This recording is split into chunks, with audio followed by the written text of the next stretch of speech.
Go ahead. In Southern Sudan, people are suffering. People are, during 21 years on the war, there's no doctors, and there's no school, and there's no waters. Right. So there are so many things now.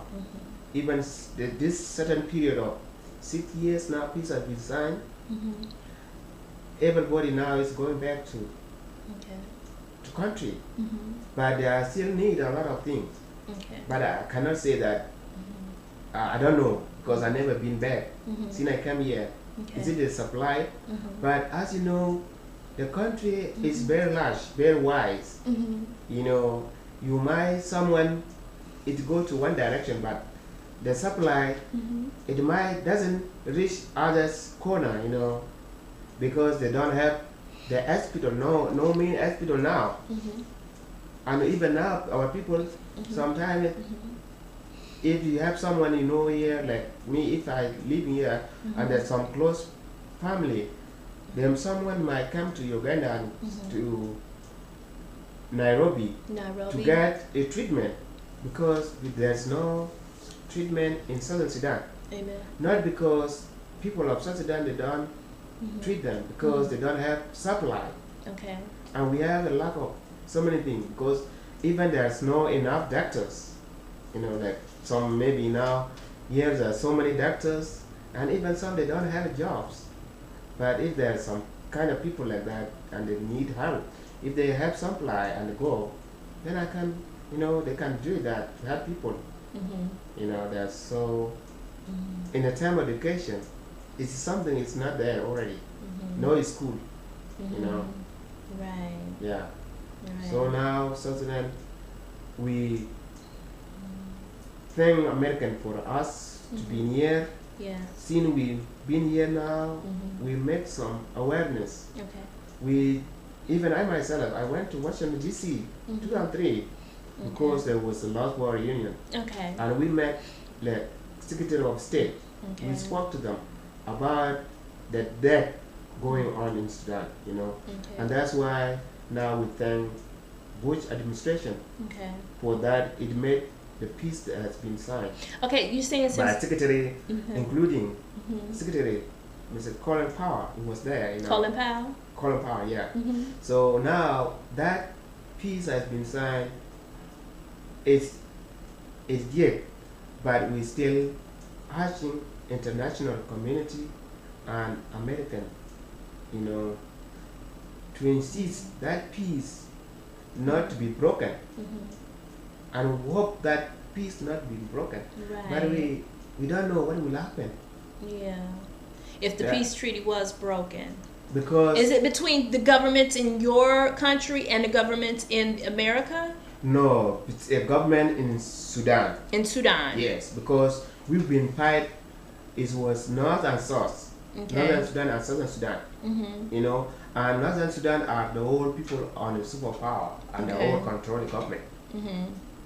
You know, and that's why our people, they say that it's not way how to be suffering, and we are the part of the country, you know, and that's, you know, for that time or period, that's why people have been fighting, because there's so many things, lack of things have done in the Southern Sudan, you know, and we need Southern Sudan to be a country, not to be united. Right.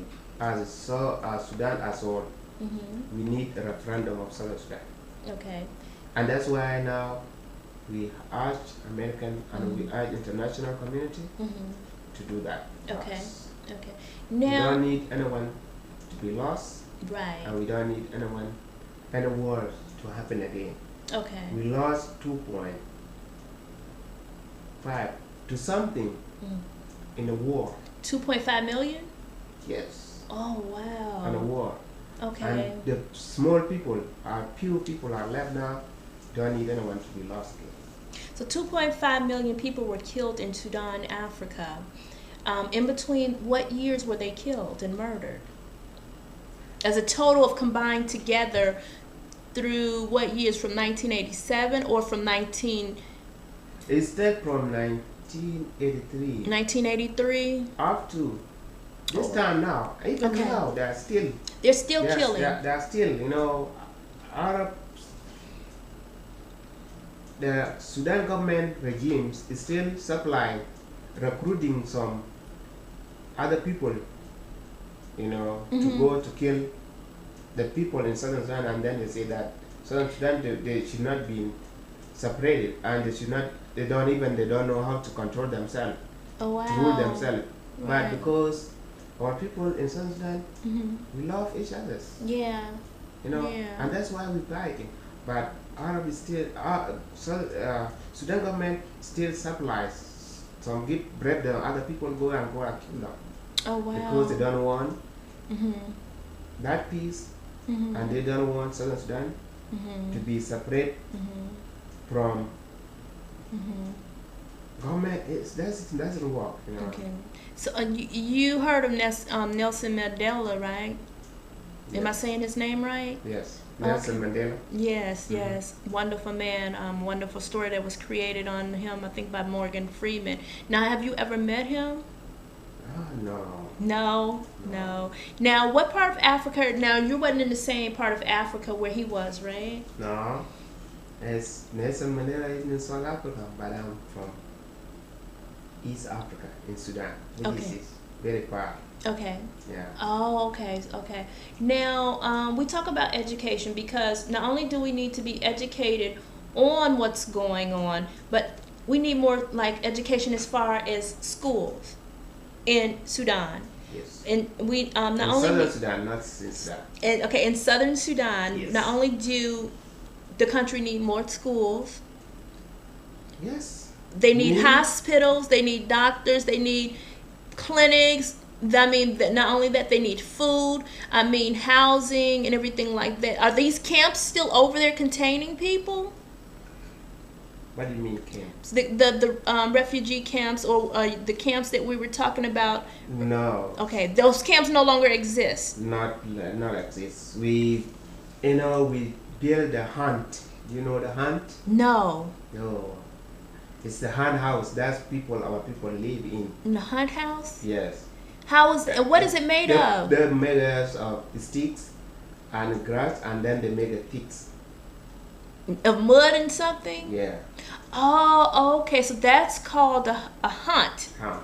Like H-U-N-T or H-U-T? Yeah. Okay. H-U-T. Okay, so you had to live in those? You had to hand make those with your make hand? hand force, and then you make a ducks mat, and then build it like a wall like this, and put grass on the tops.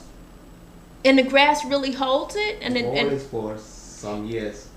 Wow. 3-4 years. Are those still up over there, or do you know? You don't know? They are there because while seeing the people are living there, they are there.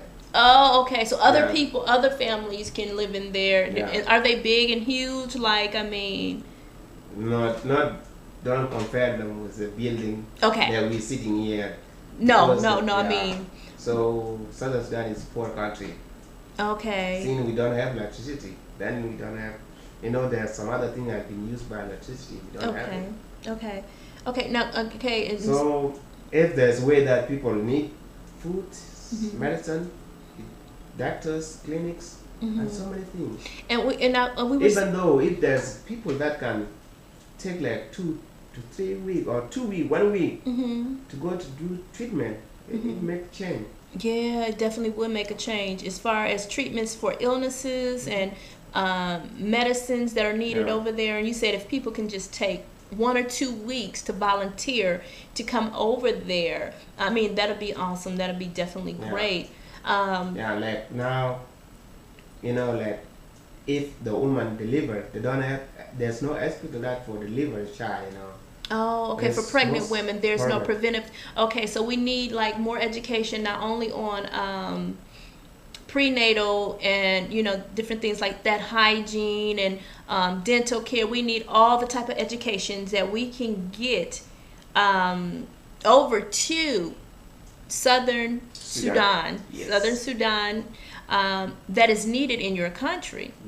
So we definitely need to push for that. Now, do you know how often that is talked about or spoke about, or how often that they are providing these services from the United States or from other foreign countries, such as it could be China, it could be Japan, Europe, different countries that's willing to help out inside Africa and Southern Sudan with different type of education that is needing on healthcare, needed for housing, needed for education and different things like that, and for jobs and stability for your country? It depends on the country, and it depends on the community that are willing to go to do that, Here from the UK. From the part of the world that, Yeah, from the part of the world. People that learn that there are people suffering there, and they need to help. They can go. But I cannot tell you that I know nobody that I know, Yeah. And even I myself know people that I met. Like I met you today to explain, to tell you about what my country needs. Right. I never met someone like you. Okay. But there's some people I can talk to them. They say, okay, because they might don't have ability that, or they might have. They can't think. Because like I explained to you, some people are caught up in their own world and their own problems and issues. They don't think to look around at other people that are suffering far worse than they are in other countries. And that's why I said that I might have grew up in the projects and might have had, minimum of this. But when I look at what you've been through, I'm complaining about nothing. We have clinics that we can go to, free clinics here in the United States, where we had doctors providing health care to us freely. And you should have the same thing too, like I explained to you. Your country should have the same thing that we have here in the United States. It means, free clinics, doctors, staff, healthcare information to help provide this information that you guys need. Not only the proper education, teachers, to go over there and teach, because at one place they closed down this one hospital in Chicago. Have you ever, or you never lived in Chicago, right? Have you ever visited? No, I never been. There was this big hospital, one of the best hospital, called Cook County Hospital. They had the best doctors from across the world there. And they were providing free services to people throughout anywhere. It didn't matter what county you were from or what part of Illinois you were from. People would come there and get the free service from them. So they should, even though Cook County Hospital is no longer there, but I understand that they should be also looking forward to moving something like that idea over to Southern Sudan. It's a great effort. It's for a great cause. And yeah, it's good. People, because now Southern Sudan is still not really in peaceful, but the peace is signed. Like what I said before, if there are people that go for 2 to 1 week for treatment, that will make difference, because there's so many things they need for a gene. Some they have a wounding, but they don't have medicine for the wounding, injury. Right. They don't have no type of medicine for injuries or anything, for no type of health care. Some people, they might have. So how do you nurse yourself if you guys get sick? If you were still there or someone was still there in your country, how do you nurse yourself back into being healthy again? Because to me, spiritually being connected with God, if you don't have the needs, God will provide that needs through spiritually. That's the way I look at it, but it might be something different for you. Because we've been living a lot of things by traditionals. Some other people, like when someone sick, you might go and to take the root of tree, the hard one, herbal, and to make you feel good, that like some malaria and all these things.